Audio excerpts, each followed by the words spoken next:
যখনই মিষ্টি খেতে মন চাইবে তখনই ঘরে থাকা 3টি উপকরণ দিয়ে এইভাবে করে মিষ্টিটা বানিয়ে দেখুন। বাড়ির সবাই খেয়ে অবাক হয়ে যাবে। আর বানানো জলের মতন যেমন সহজ, খেতেও দারুণ লাগে। আর একবার বানিয়ে যাকে খাওয়াবেন সেই কিন্তু প্রশংসা করতে তো বাধ্য হবেই হবে।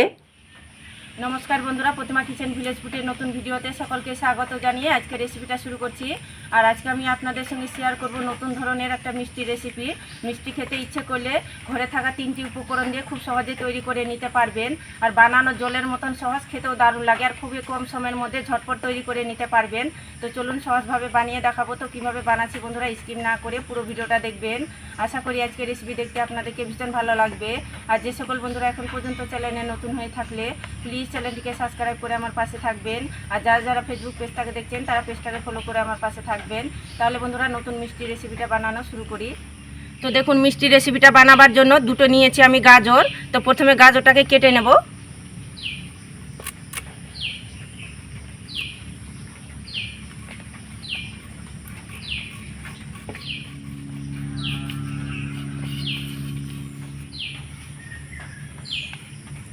গাজরের খোসাটা ছাড়িয়ে নিয়েছি। এবার ডুমো ডুমো করে গাজরটাকে কেটে নেব।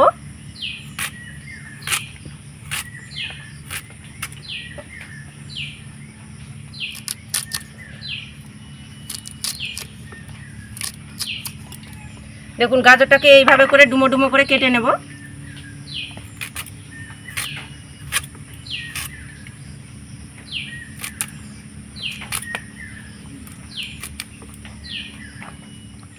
তো গাজরটাকে ডুমো ডুমো করে কেটে আমি একটু পরিষ্কার করে ধুয়ে নিয়েছি। আর এখানে একটা মিষ্টি জার নিয়েছি, তো জারের মধ্যে নিয়ে নেব।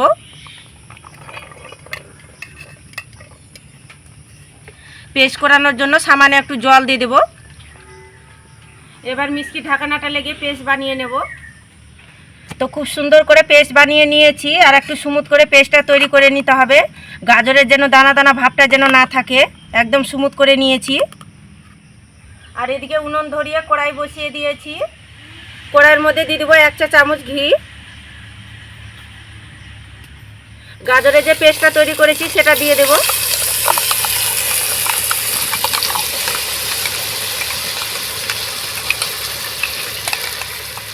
গাজরের পেস্টটা ঘিয়ের সঙ্গে একটু নাড়াচাড়া করে ভেজে নেব। গাজরের কাঁচা গন্ধ চলে যাওয়া অবধি একটু নাড়াচাড়া করে ভেজে নিতে হবে। তো হালকা আছে আমি ভেজে নিয়েছি। আর খুব বেশি কিন্তু ভাজানোর দরকার নেই। গাজরের কাঁচা গন্ধ চলে যাওয়া অবধি একটু হালকা করে ভেজে নিতে হবে। এই বাটি মেপে দিয়ে দিব 2 বাটি জল। আপনারা চাইলে দুধও দিতে পারেন।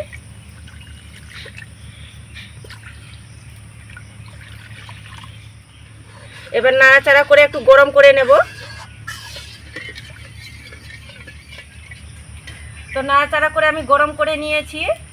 যে বাটি মেপে আমি জলের পরিমাণটা নিয়েছি ঠিক ওই বাটি মেপে নিয়েছি 1 বাটি সুজি। হালকা আছে নাড়াচাড়ানো করব। আর সুজিটা দেখবেন সিদ্ধ হয়ে আসবে আর দইয়ের পরিণত হয়ে যাবে। আর অনাবর্ত নাড়াচাড়ানো করতে হবে।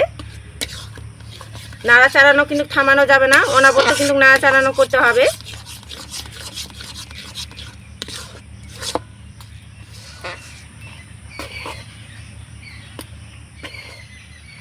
তো দেখুন, অনাবর্ত নাড়াচাড়া করতে করতে দইয়ের পরিণত করে নিয়েছি। আর এখন দেখুন কত সুন্দরভাবে ডোটা তৈরি হয়েছে, কড়াই থেকে ছেড়ে আসছে। আর একটু টাইট করে শক্ত করে ডোটা তৈরি করে নিতে হবে। তো ডোটা হয়ে গেছে, এবার নামিয়ে নেব। তো ডোটাকে একটা থালার মধ্যে তুলে নেব। আর এখন কিন্তু অনেকটা গরম আছে, তো ঠান্ডা করে নেব। তো ডোটা ঠান্ডা করে নিয়েছি, এবার হাত দিয়ে মথে নেব।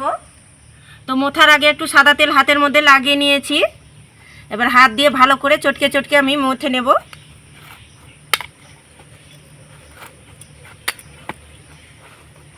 তো দেখুন, হাত দিয়ে খুব ভালো করে মথে নিয়েছি। আর ডোটা দেখুন এখন স্মুথ হয়ে গেছে। ঠিক এইভাবে করে মথে নিতে হবে।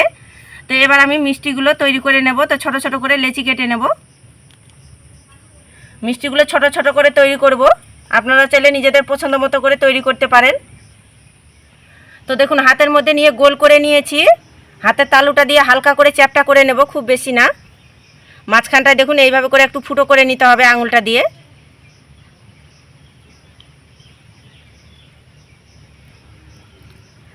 দেখুন এইভাবে করে মিষ্টিগুলো তৈরি করে নেব। একটা থালার মধ্যে তুলে নেব। আর একইভাবে করে তৈরি করে নেব। আর মিষ্টিগুলো বানানো কিন্তু ভীষণই সহজ। যারা মিষ্টি বানানো একেবারে নতুন তারাও খুব সহজে পেরে যাবে বানাতে। দেখুন হাতের মধ্যে নিয়ে একটু গোল করে একটু এইভাবে করে চ্যাপটা করে নিতে হবে। আর মাঝখানটায় দেখুন এইভাবে করে একটু সমান করে ফুটো করে নিতে হবে।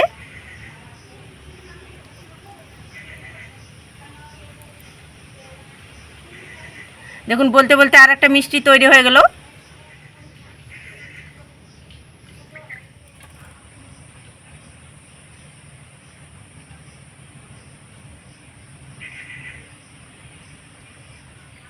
একইভাবে করে মিষ্টিগুলো তৈরি করে নিয়েছি।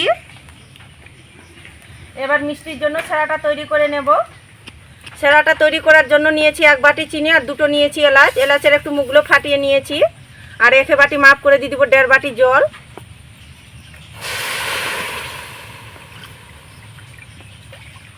এবার চিনি জলটা নাড়াচাড়া করে সেরাটা তৈরি করে নেব। তো চিনি জলটা নাড়াচাড়া করে আমি চিটচিটে সেরাটা তৈরি করে নিয়েছি। আর খুব বেশি কিন্তু ঘন করানোর দরকার নেই, একটু চিটচিটে সেরাটা তৈরি করে নিতে হবে। এবার আমি মিষ্টিগুলো যে তৈরি করেছি সেগুলো দিয়ে দেব, একে একে ছেড়ে দেব।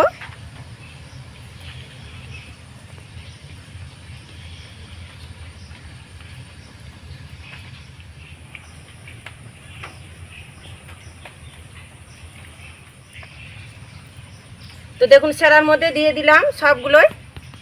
একটু খুন্তিটা দিয়ে এইভাবে করে একটু নাড়াচাড়ানো করে নেব। 4 থেকে 5 মিনিট এইভাবে করে রসের মধ্যে ফুটিয়ে নেব।